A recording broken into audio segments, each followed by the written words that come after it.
Hello students, this is Usha from GK Jain High Secondary School. Today we are going to learn about the optics part 11 in 12th standard physics. In this we are going to learn about the spectrometer and the eye and the defect of eyes.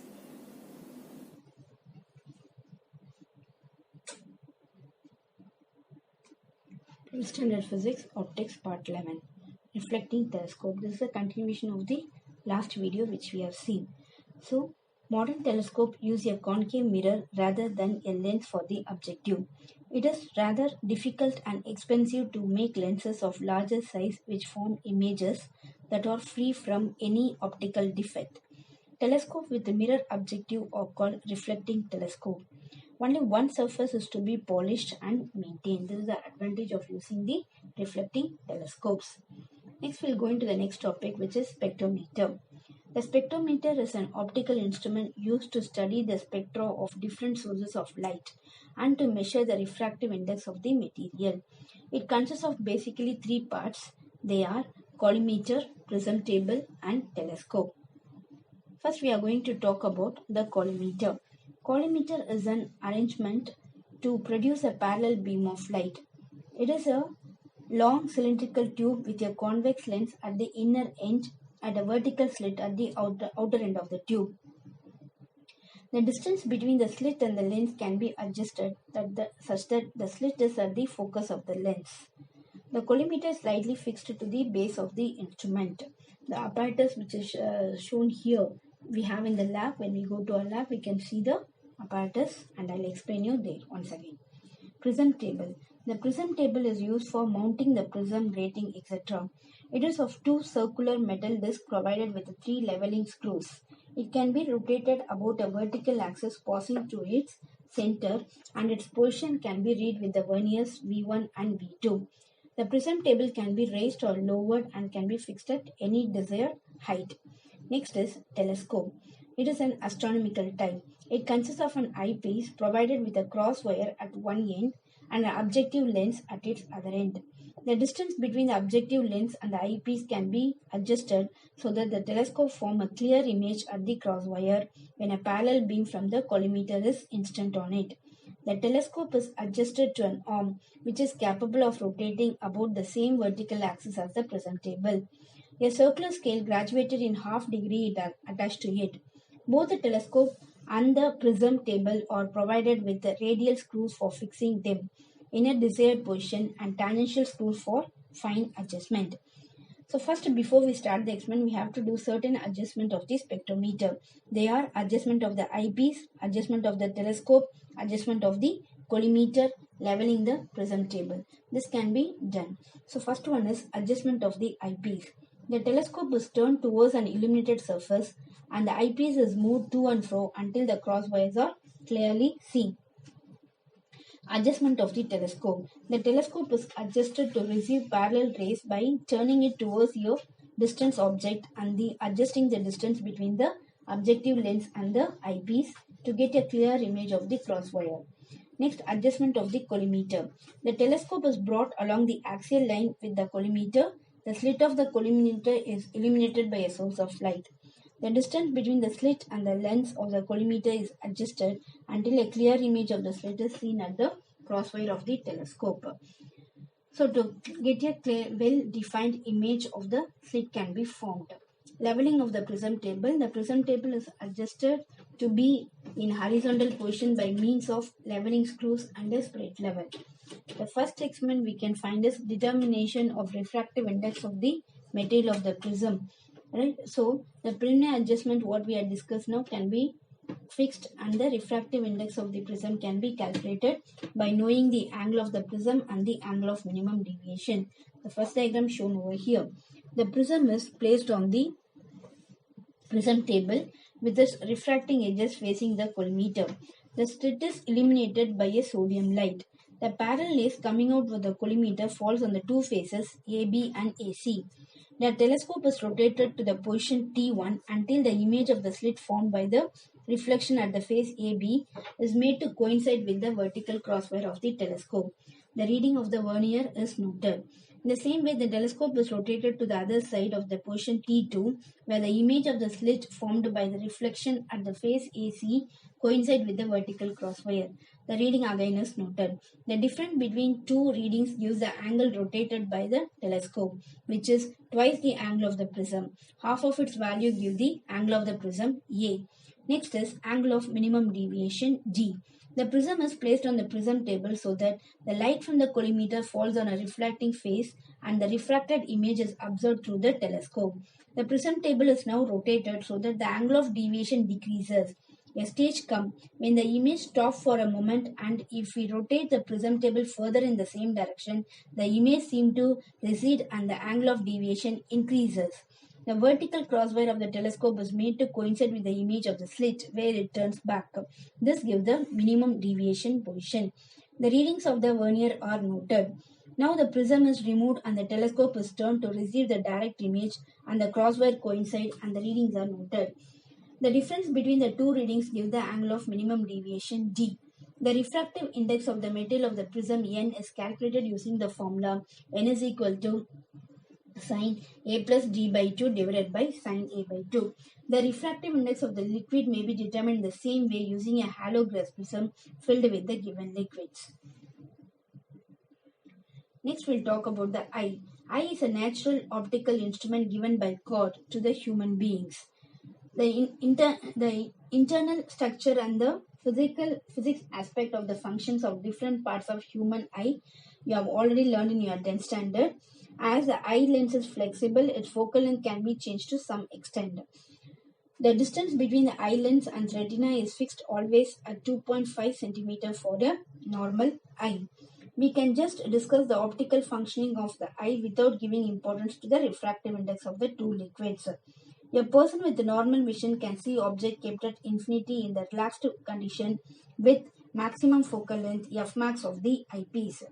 Also at a distance of 25 cm in the strained condition with minimum focal length f minimum of the eye. Let us find f max and f minimum of human eye from the lens equation given below. That is 1 by f is equal to 1 by v minus 1 by u.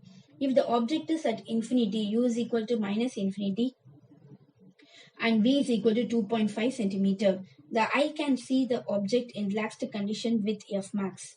Substituting this value, 1 by f max is equal to 1 by 2.5 minus 1 by minus infinity. So 1 by infinity is 0. So f max will be equal to 2.5 cm. When the object is at near point, u is equal to minus 25 cm and v is equal to 2.5 cm. The eye can see the object in strained condition with f minimum. Substituting this value, 1 by f minimum is equal to 1 by 2.5 cm minus 1 by minus 25 cm. By simplifying, we will get f minimum is equal to 2.27 cm.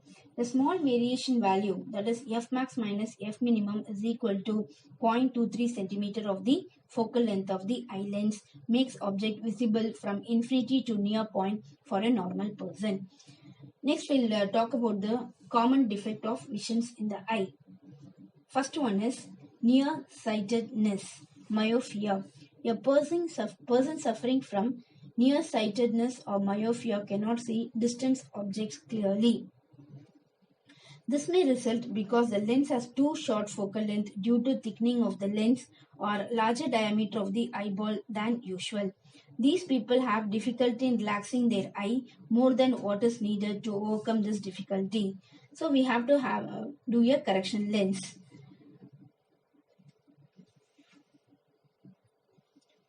The focal length of the correcting lens for a myopic eye can be calculated using the eye relation 1 by f is equal to 1 by v minus 1 by u. Here, u is equal to minus infinity, v is equal to minus x. Substituting this value in the lens equation, we'll get 1 by f is equal to 1 by minus x minus of 1 by minus infinity. So, focal length of the corrected lenses f is equal to minus x. Now you can see this diagram. The parallel rays coming from the distant object get focused before reaching the retina. That is given in the A diagram. But these persons can see objects which are nearer. Let x be the maximum distance up to which a person with night nearsightedness can see the object that is given in picture 2. To overcome this difficulty, the virtual image of the object at infinity should be formed at a distance x from the eye using a corrected lens.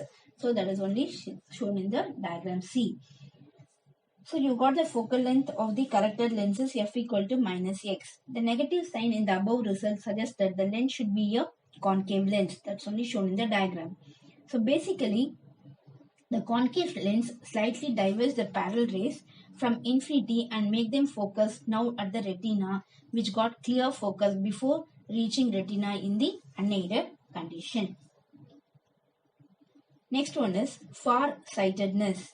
It is also called as hypermetropia. A person suffering from far-sightedness or hypermetropia or hyperopia cannot clearly see object close to the eye. It occurs when the eye lens has too long focal length due to thinning of the eye lens or shortening of the eyeball than normal. The least distance for clear vision for these people is approximately more than 25 centimeters, and the person has to keep the object inconveniently away from the eye. Thus, reading or viewing small things held in the hands is difficult for them. This kind of far-sightedness arises due to aging is called presbyopia, as the aged people cannot strain their eye more to reduce the focal length of the eye lens. So here the diagram shows over here the ray coming from the object at near point get focused beyond the retina, but these person can see objects which are far, so more than 25 centimeter. Let y be the minimum distance from the eye beyond which a person with far-sightedness can see, that is shown in the second picture. To overcome this difficulty, a virtual image of the object at y should be formed at a distance of 25 centimeter from the eye using a corrected lens, which is shown in the third picture, that is C. The focal length of the correcting lens for the hypermetropia eye can be calculated using the lens equation 1 by f is equal to 1 by v minus 1 by u. Here u is equal to minus y, v is equal to minus 25 centimeter. Substituting this value in the lens equation gives 1 by f is equal to 1 by minus y minus 1 by minus 25 centimeter. Simplifying the above equation, 1 by f is equal to 1 by 25 centimeter minus 1 by y. So taking the LCM, we'll get y minus 25 centimeter. Denominator will be y into 25 centimeter. So f will be equal to y into, that is when we take the inverse, f is equal to y into 25 centimeter divided by y minus 25 centimeter. The focal length calculated using above formula will be positive as y is always greater than 25 centimeter. The positive sign of the focal length suggests that the lens should be a convex lens. So the convex lens slightly converges the ray coming from beyond y and makes them focus now at the retina, which get clear focus beyond retina for the unaided eye. The next one is astigmatism, is the defect arising due to different curvatures along different planes in the eye lens. Astigmatism person cannot see all the direction equally well. The defect due to astigmatism is more serious than myopia and hypermetropia. The remedy to astigmatism is using a lens with a different curvature in different planes to rectify the defect. In general, these specifically made glasses with a different curvature for different planes and are called cylindrical lenses. Due to aging, people may develop combination of more than one defect. If it is the combination of nearsightedness and farsightedness, then such person may need a converging glass for reading purpose and a diverging glass for seeing at a distance. So they use bifocal length and progressive lenses provide solution for this problem. Hi students, you all have learned about the spectrometer and the defects of eye. So we'll meet you in the next video. Thank you.